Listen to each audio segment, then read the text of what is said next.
All right. So good morning, everybody. Welcome everyone for our Saturday morning group. And we're here to read and study A Course in Miracles. And I'm going to turn it over to Iris to pray us in. Thank you so much.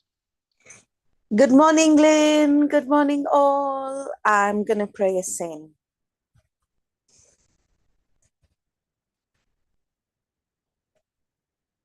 I am here only to be truly helpful. I am here to represent Him who sent me.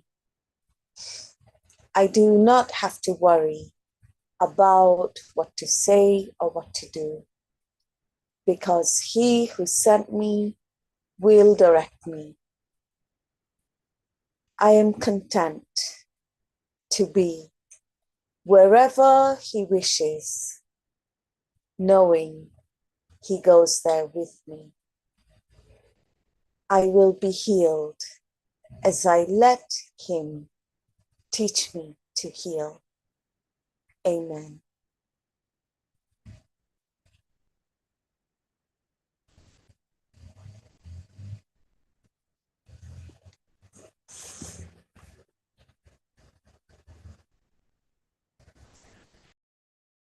Okay, thank you, Iris. Sharon has her hand up. Hi, Sharon. Good morning, friend. Hi. I just wanted to ask you, when he was saying the soul has no past, why are people talking about other lifetimes? That's what we fall into. There can't be another lifetime if the soul has no past, Yeah, right? exactly. But that's what's out there, and I think that's all part of the dream, really. Oh, it is absolutely so. Yeah. All right. Thanks. Yeah, it's all the story we're making up, right? All of it is. Yeah, that's what I thought because a lot of people say, "Oh no, I feel like I was there before," and I think that's also part of the dream. So. Yeah, Right? And sometimes absolutely. I don't know what Ken would say about other lifetimes, but just in that one, when you were teaching, Bruce, and you, which I think was fantastic, it really showed me that, how could there be another lifetime? That's all. Yeah, no, yeah. And Iris, thank you for the beautiful prayer, honey. Thank you. Thank you. Yeah, and I agree with you. It's not that there's another lifetime. There's only one lifetime. There's only one lifetime. And It's all being played now, probably, right? Because we could be anywhere else.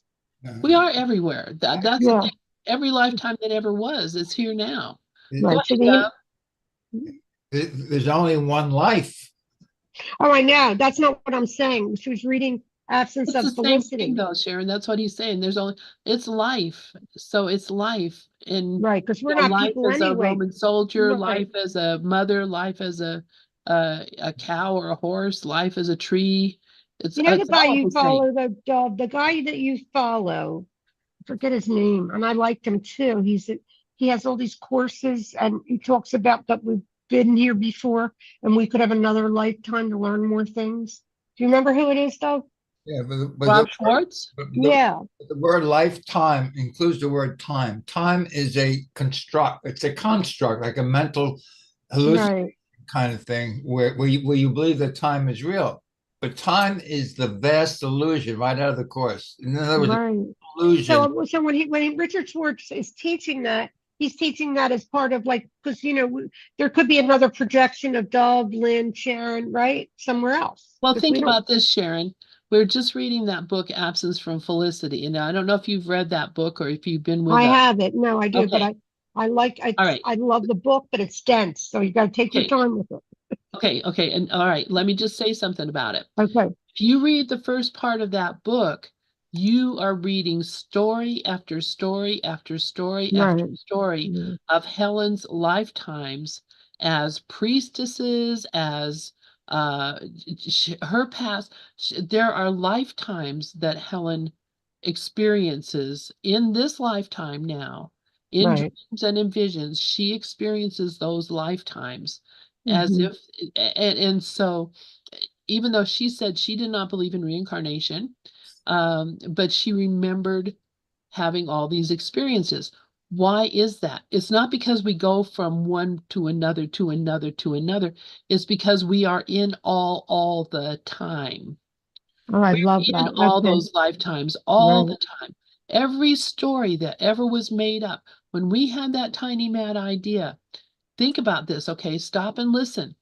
The creative mind of the Son of God made a vast illusion that included amoeba, dinosaurs, planets, universes, aliens, everything. If you can think about it in your mind, it was something we made up a long time ago. Right. Happened, but it's a story. And so all we're doing is looking at the story and believing that we're living in that time. We're not. Right now, we're not living in. Right. It's all now. And there is only one life. So, because sometimes I got confused, and this is helpful, but I'm very excited about tomorrow, Dov. You're going to be on John Monday. I got that. So, Yeah. yeah. Lynn, is it okay? I'm going to send out a mailing to our mailing list Sure. about tomorrow's meeting. I'm going to be on John Monday. Yeah, absolutely. I think it's beautiful. You want to I'm send it very to me happy and I'll about send that. it to our big list? I didn't hear you. What? You send it to me and I'll send it to our big list. Okay, good. So I'll send you the picture that goes with it. Yeah. There is a picture. Yeah, I got the, yeah, yeah, in fact, I've got it. I can send it out. So, I posted on all the. yeah, I'll just forward it to our big list. So we have over 200 and some people on our mailing list. So, okay. All right. Very good. So, um, good morning, everybody. And hi, Vishnu, everybody. All right. So we are in text chapter 3, the innocent perception. And we are in section 5, beyond perception. And we are in paragraph 5. So if anyone would like to read that paragraph, put your hand up. Let me get my list of participants so I can see if anyone would like to read.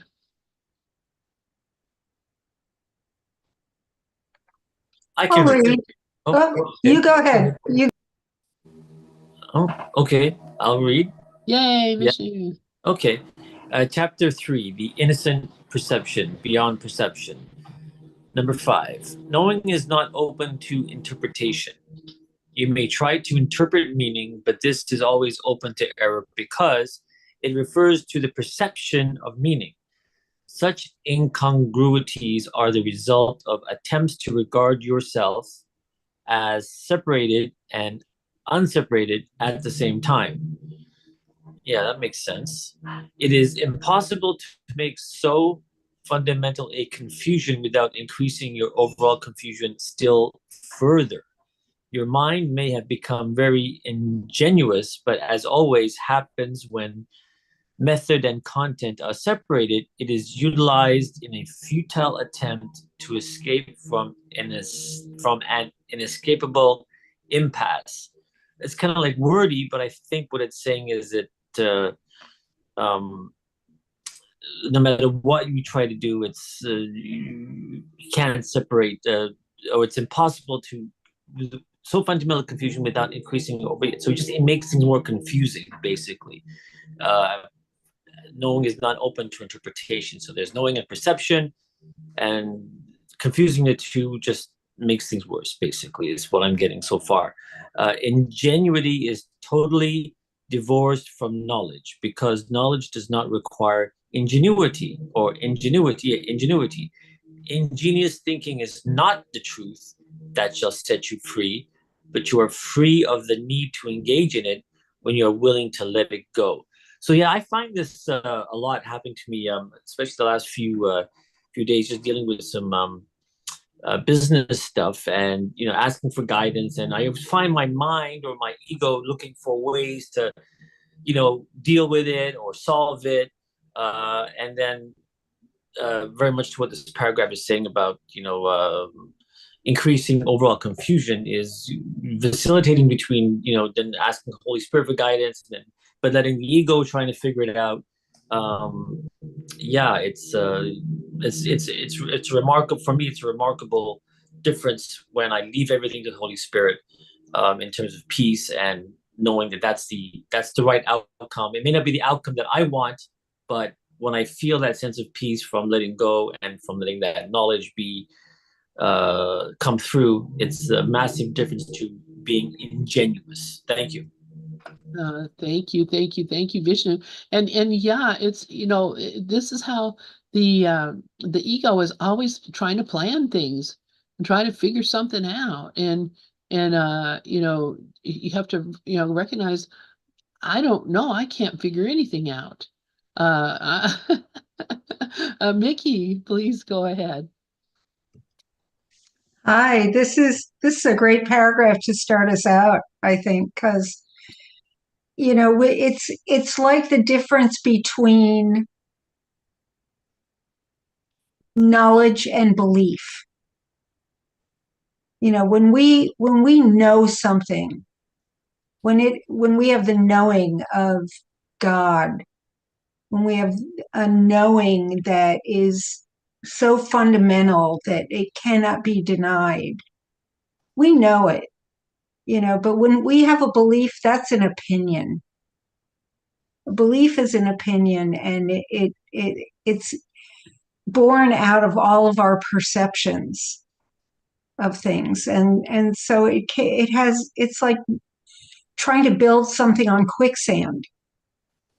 You can't. It just keeps sinking, and no matter how ingenious we get, no matter how clever we think we can be justifying our beliefs,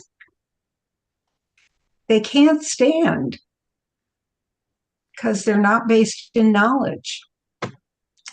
Anyway, that's the thought that came to me. Thank you, Mickey. And you just remind me of that discussion that we were just having about is there past lives, is there not? We're trying to figure it out because we have an experience. I experienced myself in another place at another time. Not sleeping, dreaming, but wide awake and alert, and experienced myself in another lifetime in another place. And so, how am I figuring that out? Well, I'm justifying. So, well, it's all the stories of the dream, and I just happened to tap into one at that moment and whatever. But really, there's nothing to figure out because they're stories that they never actually happened. So I was never in another life. There was never another time. This is it's just one of those things that you try to justify or try to make up a story that will make sense of your experience, I think. Dove, please It's go like ahead. saying, I just want to say one thing about what you were just saying, Lynn, is that it's like saying just because the movie reel changed up in the projection booth, we didn't leave the theater. Right. We didn't go out of the theater and go outside and walk down the street to a different movie theater. We're still in the theater. Just because the movie changed doesn't mean we're not still in the same seat Yep. watching Yes. watching a different movie. Thanks. Sorry. No, that's a great analogy. Thank you, Mickey. I appreciate that tremendously. Yeah, Dove, please go ahead. Yeah, I wanted to say to Mickey, that was a great analogy. Right? It was really good. Yeah, because that really hits the spot. I was thinking, it says knowing is not open to interpretation. So we are born into interpretations. I mean, if you're born in a body, it's the same thing as being born into a prison. I mean, you're born in a prison, and the only thing that's going on in the prison is people attacking each other and going to war, and then maybe taking a rest because you're too sick to go to war. So all we know is this, and it comes from the body's eyes, because only the body's eyes use perception, and perception is open to interpretation. And then you got to always ask, who is your interpreter? And that's where lesson number 5 comes in. You're never upset for the reason you think. You're upset because your interpreter is the ego. The ego is telling you what everything is for. So the way out is to recognize that there's another way of seeing, which he tells you in lessons 20, 21, 27, 28. Above all else, I'm determined to see differently. And the different way of seeing is, instead of perception, projection makes perception, which you're always seeing something outside of you and blaming something outside of you and seeing something outside of you is guilty. So you keep the guilt over here and you keep sending it out over there. You say, is there another way of seeing? And when you are willing to say, is there another way? You're asking the Holy Spirit in the holy instant to extend the truth and the light that you are, and see the light everywhere. There's no differences in extension. So I just want to share that. Thank you, Doug. That's, yeah. That's a beautiful way to put it. So I appreciate that tremendously. Anybody else have any thoughts about this? What does this mean? What does this mean? um, Iris, please go ahead. Thank you, Lynn. Sorry, I've lost my words. I was thinking about exactly the same thing Dove was was sharing, but like my thoughts were getting confused. But exactly that, because I was looking at the first line. Knowing is not open to interpretation. And then I read like the rest of the paragraph, but I was just thinking that the person doesn't know anything. The person really has no idea about anything, nothing at all. But the I am, or however we want to call it, the spirit, the God, the whatever we want to say, that knows everything. That definitely knows everything. And that is our power. So the power isn't like the person, the small ideas from the interpretation of the person that doesn't know anything except for like maybe past, future, and fear, and the fear comes because it doesn't understand anything. And but the knowing is the truth of what we are, like lesson 47. God is the strength in which I trust. And so like that makes perfect sense to me. And I'll hand back to Lynn. Thank you, Iris. Exactly. And that does make perfect sense. Absolutely, that makes perfect sense. So I love this. Karen, please go ahead. Hi, Karen. Good morning, sweetheart. Good morning, everyone. Yeah, this is so perfect for me right now. Thank you, Dove. Thank you, Iris. I love what you both shared. And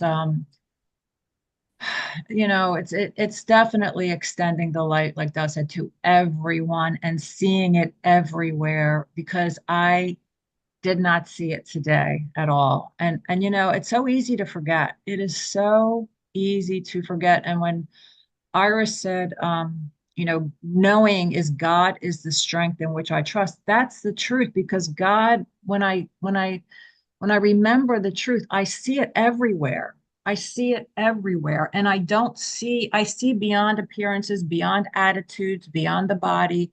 I basically see love, where I call for love. And this morning we went shopping and my uncle wouldn't bring his oxygen. And, what was I going to do? Nothing. There's nothing I can do. But I noticed how miserable he got by the end of the shopping, and how he couldn't breathe, and how it just turned into a shit show towards the end of the shopping. And then on the way home, we got into this huge argument. And oh my God, I just saw how easily this ego creeps in, and we both kind of lost it. And yeah, it's good. It's good because I noticed it right away. I walked away. But like I'm going to go with lesson 1 to 5 right now. Lesson 1 to 5, lesson 1. Nothing I see means anything. It means nothing. Lesson 2, I have given it the meaning that it has, all of the meaning that it has. Lesson 3, I do not understand anything. I don't know anything. Lesson 4, these thoughts don't mean anything. Why am I giving them meaning? Why am I believing them? They're nothing. They mean nothing. And I am never upset for the reason I think. Lesson 5, 1 to 5 right now. And I can even go to 23, when he tells us that, your perception is interpretation. It knows nothing. And so it's really tricky, sometimes, because it seems like everything's going really smooth and really great until until it doesn't. And wow. And we haven't gotten into any arguments for a long time, because I've been so accepting and really just this is the way it is, and you can't change anyone. You can only change your thoughts and your mind and this. And I know all these things, but today was a tough one. And man, did I lose it. So I'm so grateful to be here. Thank you. Karen, be grateful for your triggers. Yeah, I'm sure. Amen. Thank you. Yeah, it is, the fear. I can recognize that, a lot of the situation comes from, you're experiencing fear for him. He's experiencing fear for himself. Believe me, when you're not getting enough oxygen, you go into some crazy places in your brain. So, it's almost like being drugged or something. So, I and it builds on itself. When you're freaked out, then they're freaked out, then you freak out more. And honestly, the ego has just got some ingenious ways of catching your attention and giving you good reason to be upset. But that's why, that understanding, or the knowing, this is a trigger that is here to show me how vulnerable I really am if I don't control my mind. And so I appreciate your lessons, Karen, because I'm learning from them too, and I love it. And so thank you so much for sharing, and God bless your uncle, man. You have had some teachers in your life that I think you're on the fast track. You want to take it hard and fast because you have certainly put yourself in a position to learn a lot of really hard lessons really quickly, and I appreciate that so much. I appreciate you sharing with us. Does anybody else have any thoughts about this paragraph that they'd like to share before we move on? Oh, I just want to say, I just wanted to thank Karen. I wrote it because I think that we all have to be mindful. I mean, if we are in our consciousness can be, so unconscious, right? And it comes up. So I was on Facebook this morning and I was reading what Kate Greaves had put out there, and it's all about wanting to be right. And it's really at the bottom, the way, it's a subconscious. So it's kind of like, Karen, you couldn't help it except for giving yourself and everyone else. But this happens to me too. So, when you point that out, like I love what Lynn said, we're all learning these lessons together, and I love it. Thank you. Yeah, thank you, Sharon. Thank you so much. And so glad we're here together. So let's move on to paragraph 6. All right, now we're going to talk about prayer. And who would like to read paragraph 6? Iris, please go ahead. Thank you, Lynn. Paragraph 6. Prayer is a way of asking for something. It is the medium of miracles. But only the meaningful prayer is for forgiveness. But the only meaningful prayer is for forgiveness. because those who have been forgiven have everything. Once forgiveness has been accepted, prayer in the usual sense becomes utterly meaningless. The prayer for forgiveness is nothing more than a request that you may be able to recognize what you already have.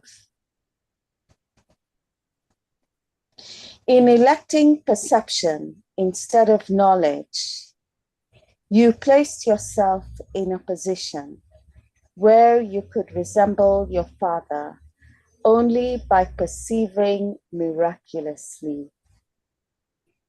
You have lost the knowledge that you yourself are a miracle of God. Creation is your source and your only real function. Wow, this is great. Let me just read it again. Prayer is a way of asking for something. It is the medium of miracles. But the only meaningful prayer is for forgiveness, because those who have been forgiven have everything. Once forgiveness has been accepted, prayer in the usual sense becomes utterly meaningless. The prayer for forgiveness is nothing more than a request that you may be able to recognize what you already have. In electing perception instead of knowledge, you placed yourself in a position where you could resemble your Father only by perceiving miraculously. You have lost the knowledge that you yourself are a miracle of God. Creation is your source and your only real function.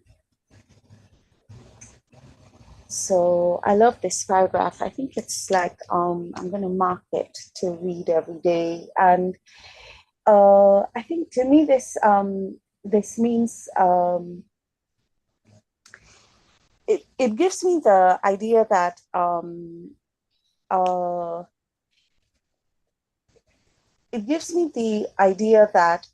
prayer is the recognition of what we are. And that is true prayer, the recognition of what we truly are. And when we recognize what we truly are, we have no needs of any kind. So like, we don't have these feelings of fear. And that fear can be a lack, or like in wanting something or want, and like we have everything already. And like in this, it says here, prayer is the medium of miracles. So, and then later it says that you are the miracle. You have lost the knowledge that you yourself are a miracle of God. And then it says somewhere about miraculous way of looking, or something like that. And like, and that comes to mind with this. And I think what happens, like, is that we forget really quickly, and then we go back to the perception and the world of time, and then we get lost, completely lost, because the world of time is just so not our home. And then when we like have a gap, when we introduce like a gap of just a brief silence or a brief recognition or the holy instant, like, then we remember what we really are.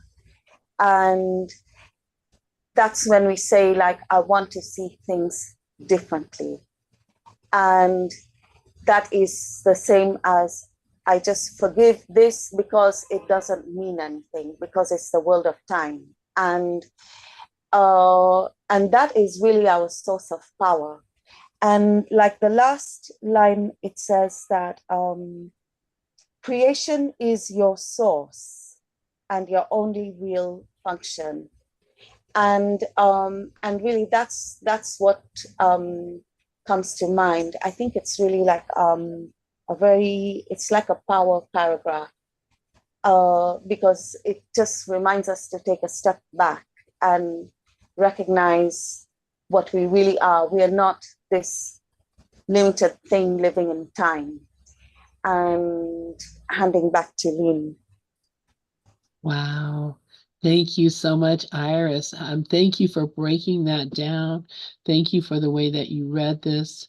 And just I love the looking into it and seeing your own experience of it.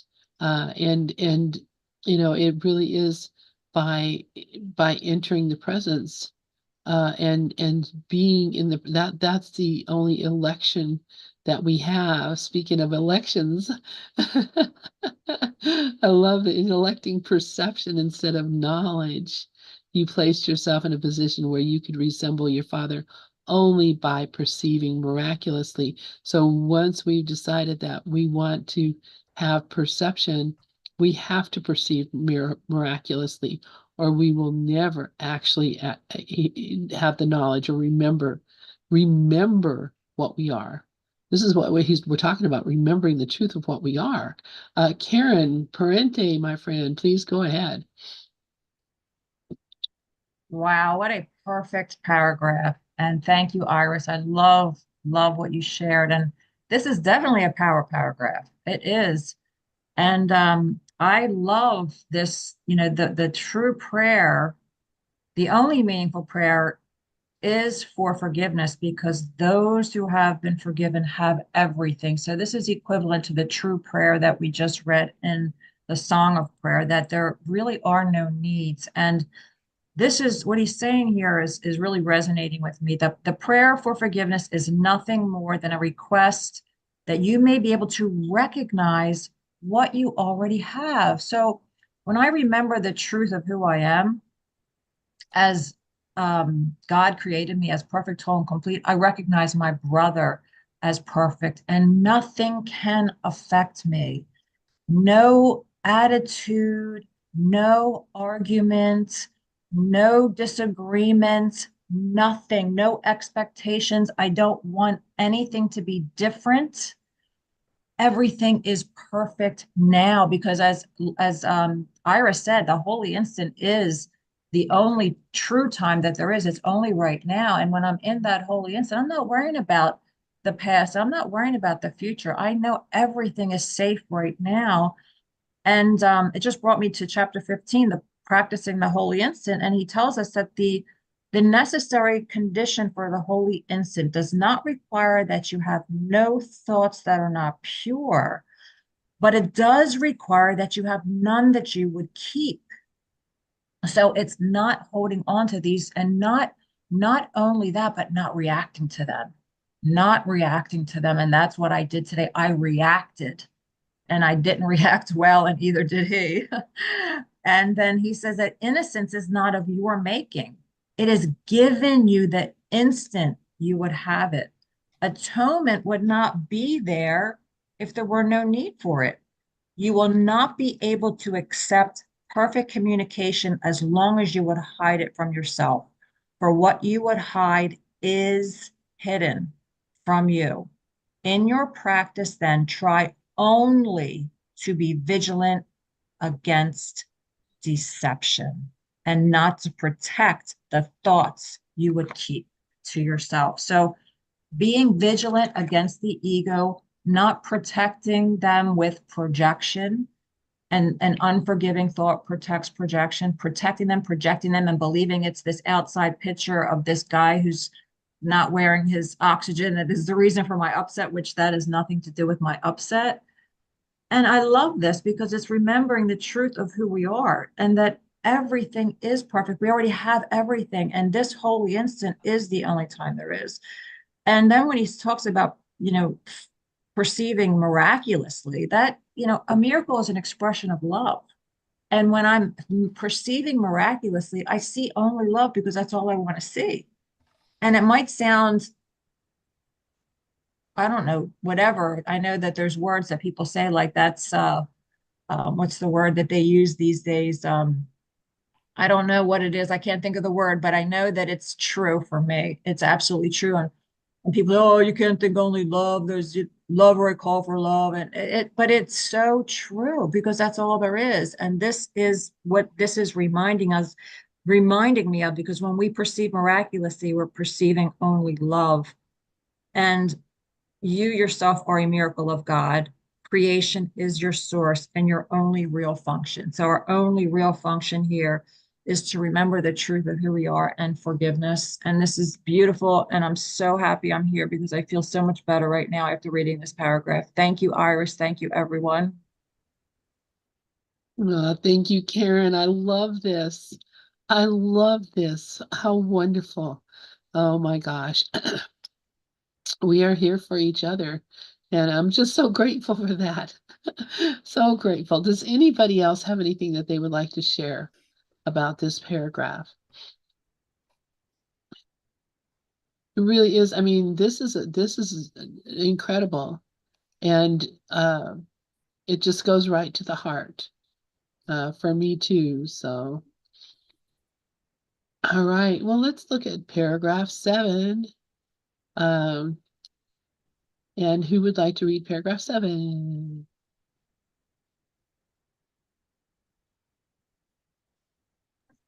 I'll read. Great, thank you. Okay. The statement, God created man in his own image and likeness, needs reinterpretation.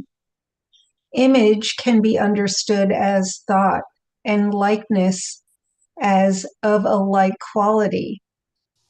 God did create spirit in his own thought and of a quality like to his own. There is nothing else. Perception, on the other hand, is impossible without a belief in more and less. At every level, it involves selectivity. Perception is a continual process of accepting and rejecting, organizing and reorganizing, shifting and changing. Evaluation is an essential part of perception because judgments are necessary in order to select. So this is kind of like 2 paragraphs of, completely different thought. One is organizing how perception happens in our own minds. But then this part about God created man in his own image and likeness, the reinterpretation of that. God did create spirit. We like to think that, oh, God created us in his image. Therefore, God has a head and 2 hands and 2 feet and, sits in a throne and passes out judgment. We're trying to make God into our image rather than God creating us in his image. If God created us in his image, that means we don't have a body. God doesn't have a body. We don't have a body. If he created us, then we're spirit. We have nothing to do with what's going on in the world of form. So God did create spirit in his own thought and of a quality like to his own. We keep trying to anthropomorphize God, and it's not going to work. There's nothing that in the world of God and spirit that has anything to do with the world of form. And we keep thinking, oh, we'd like for it to make the world of form holy, but we can't. It's like it's like trying to put lipstick on a skeleton. And then the perception part in this, I love this depiction of perception because it's always organizing and reorganizing, and what do I want to love and what do I want to push away, and what it's all that world of duality that we keep wanting to think is real. There can be things that we like and things that we dislike, and everything that shifts and change and suffers and dies. I love that paragraph from Karen. Can probably tell me where that's from, but I can't remember offhand. Anyway, yeah, we want to put our perceptions and say God's in our image instead of we're in his. And it's not going to work. Okay, thanks. Thank you, Mickey. Yeah, yeah. It's hard for me to, when you think about, when you read that God created man in his own image, that, we could have imagined that God was a person in a body. How could a person in a body have done this? And I agree, it is like like a juxtaposition. This paragraph starting with, God created us in his own thoughts, but we have perception, and perception came about because of the tiny mad idea. We wanted to see something else. So, yeah, a beautiful explanation, and thank you so much, Mickey. Anybody else have any comments on this paragraph? Karen, please go ahead. Before Karen goes, quickly, I found it. It's in the Manual for Teachers, section 12, where everything shifts and changes and suffers and dies. Sorry. Thank you for that, Mickey. Do you want to read that, Mickey?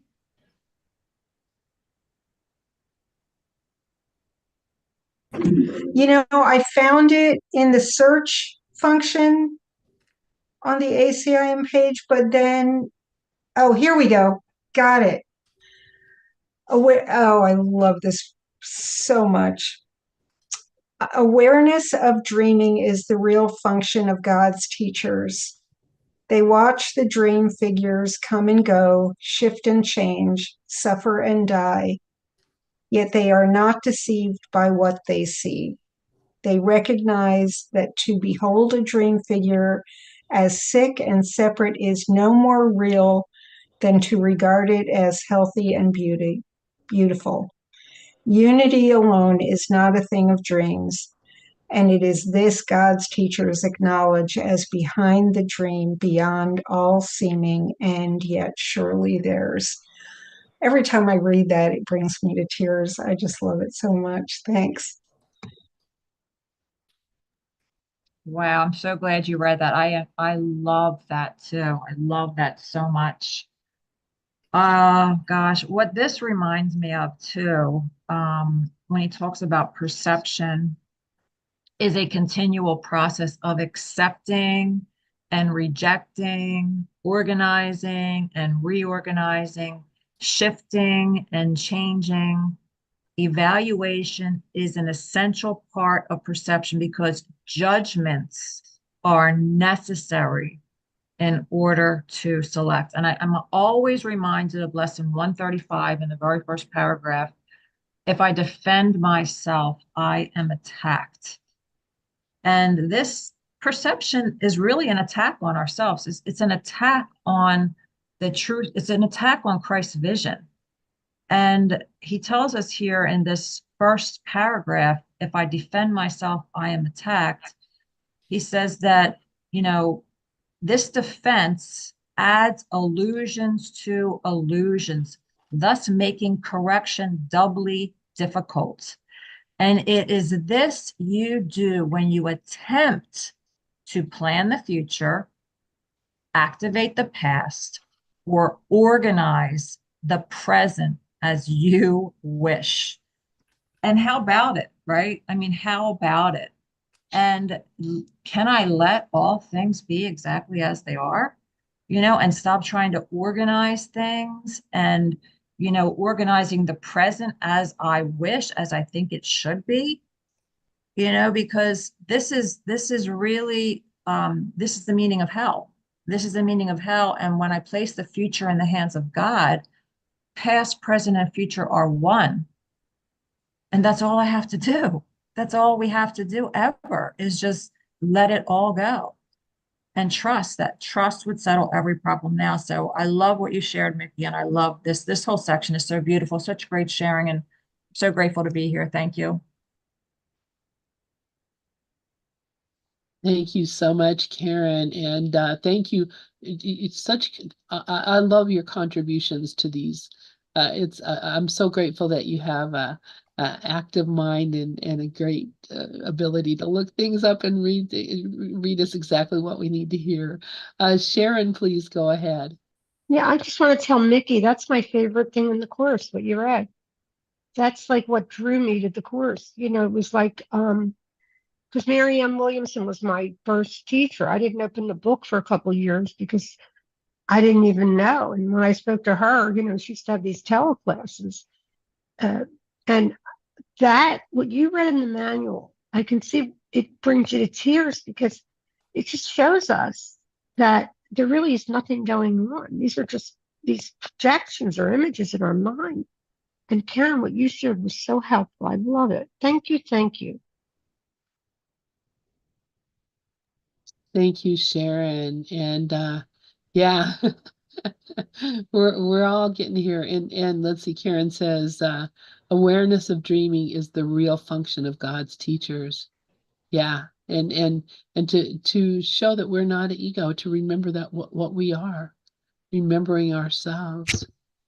Anyone else have anything they'd like to share about this paragraph? Let us move on then to paragraph 8. Who would like to read paragraph 8 for us? I'll read it. Great, thank you, sweetie. What happens to perceptions if there are no judgments and nothing but perfect equality? Wow, what a great question. Perception becomes impossible. Truth can only be known. All of it is equally true, and knowing any part of it is to know all of it. Only perception involves partial awareness. Knowledge transcends the laws governing perception because partial knowledge is impossible. It is all one and has no separate parts. You who are really one with it need but know yourself, and your knowledge is complete. To know God's miracle is to know Him. Wow. I am as God created me, perfect, whole, and complete. His son can suffer nothing because I am his son. This is what this is reminding me of. And this question, what happens to perception if there are no judgments and nothing but perfect equality? I'm going to write that down and I'm going to keep that in my pocket. I'm going to Ken would say, write it on your forehead, write it in your bathroom mirror, put it everywhere. And that's what I'm going to do today. Thanks. Thank you, Karen. Yeah, this year make everything different by making it all the same. That the whole idea of sameness, which means that there are no judgments. There's nothing we can't say anything is different. Is the equality of the sonship. So only truth, and truth has no variations. which means that none of the things that we think we see, that we only perceive them because what? They're a different shape, different size, different color, different sound, different thought, different, these differences are what make us think that we have knowledge of something. But the differences are something that doesn't even actually exist. So what we're looking at is,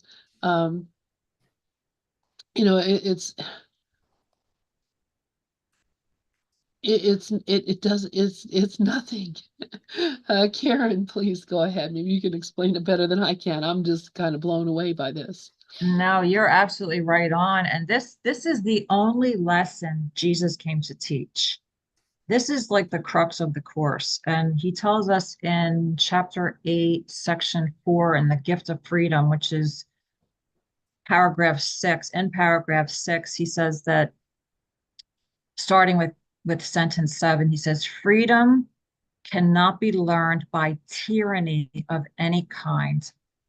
And the perfect equality of all God's sons cannot be recognized through the dominion of one mind over another. God's sons are equal in will, all being the will of their Father. This is the only lesson I came to teach. And, like this is everything. Like it's just remembering that, how could I get upset over something my brother's doing when he has the same ego that I have? Number one, that's one thing that really helps me, because remembering that we all have the same, and I learned this from Ken Wapnick, and it's so helpful to me to remember that we all have the same wrong mind, right mind, and decision maker. So we can always change our mind, and I can't change my brother's mind, but I can change my mind about my brother, and when I change my mind about my brother and I don't let any behavior affect me, everything automatically changes, and it's so funny how intellectually I know all this.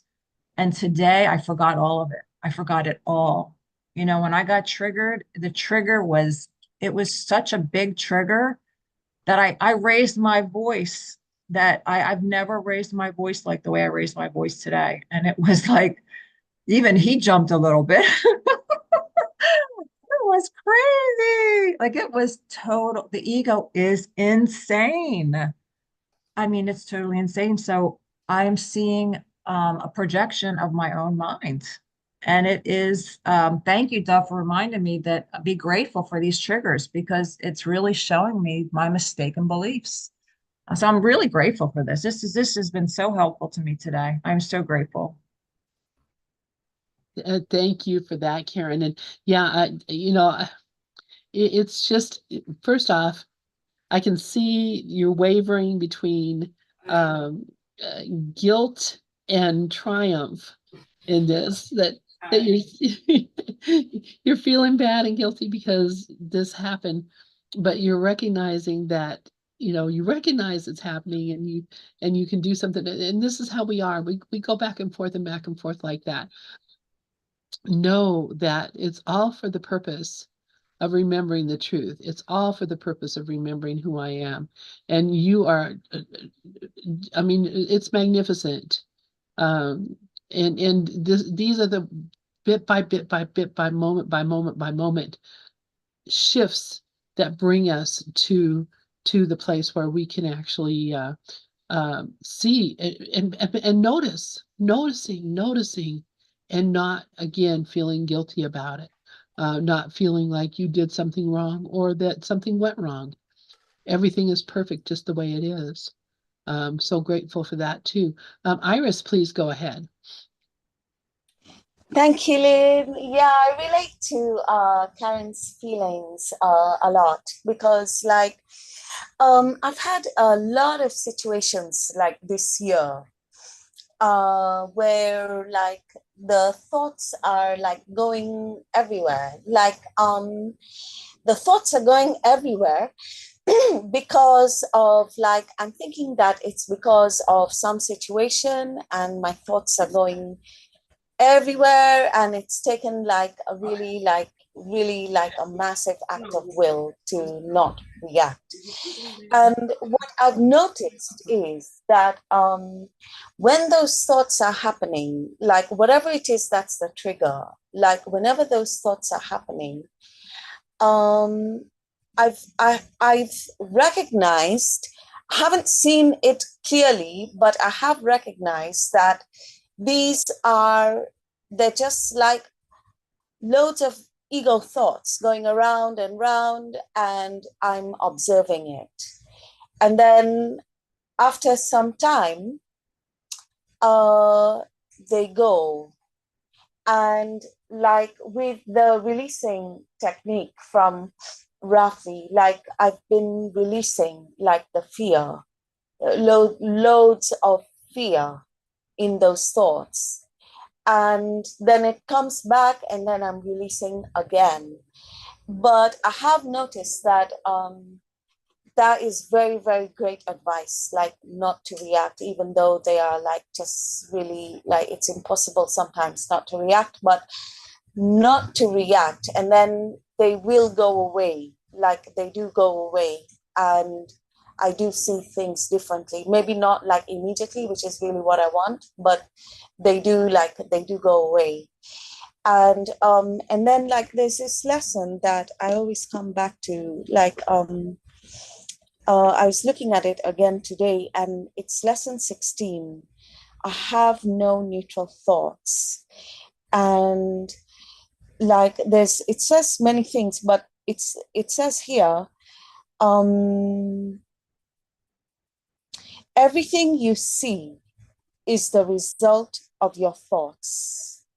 There is no exception to this fact. So everything I see is a result of my thoughts, and there is no exception to this fact. And like I've been really like fascinated by this the whole year, but